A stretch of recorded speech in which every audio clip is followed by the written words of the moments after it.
Harihara Veeramallu Kingdom ఈ రెండు సినిమాలకి స్టార్టింగ్ నుంచి కూడా పోటాపోటీ నడుస్తుంది. ఒకే డేట్కి వస్తేనేమో నాగవంశీ గారు పోస్ట్పోన్ చేసుకుంటామని చెప్పారు. అయినప్పటికీ కూడా పోటీ మాత్రం తప్పట్లేదు. ఇప్పుడు జూలై 24కి హరిహర వీరమల్లు గ్రాండ్గా రిలీజ్ అవుతుంది పాన్ ఇండియా వైజ్గా.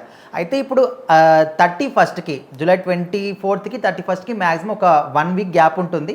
31కి కింగ్డమ్ సినిమా వస్తుంది అంటున్నారు. మరి వారం రోజులు హరిహర వీరమల్లుకి సరిపోతుందా, లేకపోతే ఈ తాటికి అక్కడ ఆ సినిమా తట్టుకుంటుందా అనేది ఫ్యాన్స్ మాట్లాడుకుంటున్నారు. సో ఖచ్చితంగా హరిహర వీరమల్లు కింగ్డమ్ ఒక 3 నెలలుగా ఈ సినిమాలు ఎందుకు కన్ఫ్యూజ్ అవుతున్నారో, ఎందుకు రిలీజ్ డేట్ కోసం ఆగుతున్నారో. సో ఈ మధ్యలో చాలా సినిమాలు వచ్చాయి ఖాళీగా. అసలు నాకు తెలిసి 2 వారాలు ఇప్పటి నుంచి ఖాళీ ఉంది. ఎవరన్నా ఈ వీక్ రిలీజ్ చేసుకుంటే కమింగ్ వీక్ అసలు కింగ్డమ్ ముందు వచ్చేస్తే దానికి 2 వీక్స్ దొరికేదేమో. హరిహర వీరమల్లు ఇప్పుడు కొన్ని సినిమాలు రిలీజ్ పెట్టుకుంటే సో ఇక 24th వరకు షెడ్యూల్ ఖాళీ ఉంది. పెద్దగా చెప్పుకునే సినిమాలు నోన్ మూవీస్ ఏం లేవు. ఇక చిన్న మూవీస్ ఎవరన్నా తీసుకుంటే వాళ్ళు రిలీజ్లు పెట్టేసుకుంటున్నారు. సో అంత స్పేస్ దొరికినప్పుడు అంటే ఏ రకంగా వాళ్ళు ఆలోచించారు? ఏదైనా పండగలను టార్గెట్ చేసుకున్నారా, లాంగ్ వీకెండ్ టార్గెట్ చేసుకున్నారా? సో ఎందుకంటే అక్కడ స్టార్ పవర్ ఉన్నప్పుడు ఈ పండగలతో పనేం లేదు. సినిమా బాగుందంటే కనుక ఖచ్చితంగా స్టార్ పవర్ ఈజీగా పనిచేస్తుంది. సో ఇక్కడ పవన్ కళ్యాణ్ గారిది మన ట్రైలర్తో ఫ్యాన్స్కి ఒక ఉత్సాహం వచ్చింది. సో హరిహర వీరమల్లు అనేది మొదటి రోజు చూడటానికి చాలా మంది ఆసక్తి చూపిస్తున్నారు. సో ఈ రోజున ఏంటంటే పాన్ ఇండియా అనేది వచ్చిన తర్వాత సినిమా 2 వారాలు 3 వారాలు ఆడటం కూడా కష్టమైపోయింది. సో వారం సరిపోతుందా అంటే సరిపోదు ఖచ్చితంగా. కానీ ఏంటంటే ఆ వారంలో పవన్ కళ్యాణ్ గారికి రావాల్సిన రెవెన్యూ కానీ, దానికి అవ్వాల్సిన బ్రేక్ ఈవెన్ కానీ అయిపోతుంది. సో బట్ తర్వాత వచ్చే కింగ్డమ్ వచ్చేది ఏంటంటే దాని టాక్ బట్టి ఆధారపడి ఉంటుంది. అంటే ఇప్పుడు కింగ్డమ్ని కావాలని పోటీ తీసుకొస్తున్నారు అనుకోవచ్చా? ఇప్పుడు ముందు మనకి ఏమన్నారు, జూలై 4కి అన్నారు, ఆ తర్వాత మళ్ళీ ఇప్పుడు పోస్ట్పోన్ చేస్తామని ఇట్లా రకరకాలుగా అన్నారు. మరి ఇప్పుడు తీసుకొచ్చి దీనికి వారం రోజుల గ్యాప్లోనే పెట్టడం అనేది ఖచ్చితంగా కావాలని చేస్తున్నారు. నిర్మాతలకి ఒక కాన్ఫిడెన్స్ ఉంటుంది, ఈ సినిమా పెద్దగా వర్కౌట్ కాదులే మందు పెట్టుకుందామని. సో నాగవంశీ గారికి ఏంటంటే పవన్ కళ్యాణ్ గారికి అడ్డు రావడం కానీ అది ఇష్టం ఉండదు ఆయన కూడా. బట్ ఇక్కడ ఏమైందంటే బహుశా ఆయనకి హరిహర వీరమల్లు కంటెంట్ మీద ఏమన్నా అభిప్రాయం వచ్చిందేమో. సో ఇప్పుడు అది వర్కౌట్ కాదు అనుకుని ఈయన ఒక స్ట్రాటజీతో వెళ్తాడు. సో నాకు ఆగస్ట్ అంతా కలిసి వస్తుంది, ఆగస్టు 14 వరకు గ్యాప్ ఉంది.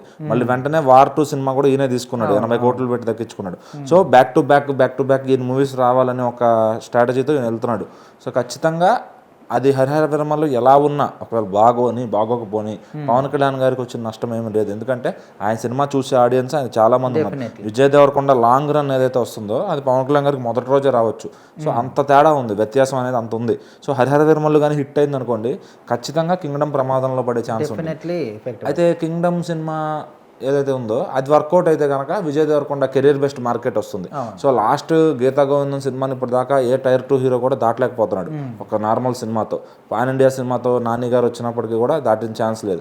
సో గీతా గోవిందం అంత స్ట్రాంగ్గా పెట్టింది. ఇప్పుడు మళ్ళీ ఆ మార్క్ని ఆయనే దాటాలి ఫస్ట్, తర్వాత వేరే హీరోలు దాటారా లేదా అనేది. సో ఇప్పుడు అది దాటితే ఆయన సక్సెస్ అయినట్టు కింగ్డమ్తో. అది 80 కోట్లకి వెళ్తుందా, 100 దాకా టచ్ చేస్తాడా షేర్ అనేది.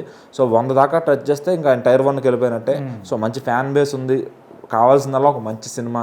సో చేసిన గత 4-5 సినిమాలు కూడా ఫ్లాప్స్ అయినాయి అనమాట. ఇంకా వాళ్ళ ఫ్యాన్స్ కూడా డిసప్పాయింట్మెంట్లో ఉన్నారు. ఒక్క హిట్ పడితే మళ్ళీ విజయ్ దేవరకొండ గారికి ఒక మంచి జోష్ వస్తుంది. సో దాన్ని ఆ స్ట్రీక్ని కంటిన్యూ చేసుకుంటూ వెళ్తే బాగుంటుంది. పవన్ కళ్యాణ్ గారి పరిస్థితి ఏంటంటే అది సినిమా ఫ్యాన్స్ కసిగా వెయిట్ చేస్తున్నారు. ఆయన ఎప్పుడు అంటే కథనాలు ఈ సంబంధం లేదు. పవన్ కళ్యాణ్ గారిని స్క్రీన్ మీద ఎప్పుడు చూద్దాం, జస్ట్ ఆయన స్క్రీన్ ప్రెజెన్స్ కోసం వెళ్ళేవాళ్ళు ఉన్నారనమాట. సో అది కానీ కొంచెం బాగున్నా కూడా ఇండస్ట్రీ రేంజ్కి వెళ్ళిపోద్ది. అది 500 కోట్లు ఆ డీల్ చేసుకునే సినిమా. ఇది హిట్ అయితే ఒక 200 కోట్లు తీసుకొచ్చే సినిమా ఖచ్చితంగా. సో రెండింటికి మార్కెట్ పరంగా తేడా ఉంది కాబట్టి వారం సరిపోతుందంటే హరిహర వీరమల్లుకి వారం సరిపోదు. సో ఈయనకి లక్ వస్తే కనుక రెండింటిని కూడా ప్యారలల్గా వెళ్తారు ఒక థియేటర్కి వెళ్ళే ఆడియన్స్ అని చాలామంది అనుకుంటున్నారు. సో ఎవరికి వాళ్ళకి మనసులో మా సినిమా బాగుండాలని నిర్మాతలకైనా ఫ్యాన్స్కైనా ఉంటుంది. సో యాజ్ ఎ స్టార్ పవర్గా మరి పవన్ కళ్యాణ్ గారి సినిమాకి వాల్యూ ఎక్కువ ఉంటుంది కాబట్టి ఆ వారంలో ఆయన ఎంత బీకినా తర్వాత కూడా వచ్చే ప్రాఫిట్సే వస్తాయి తప్ప నష్టాలే ఉండవు.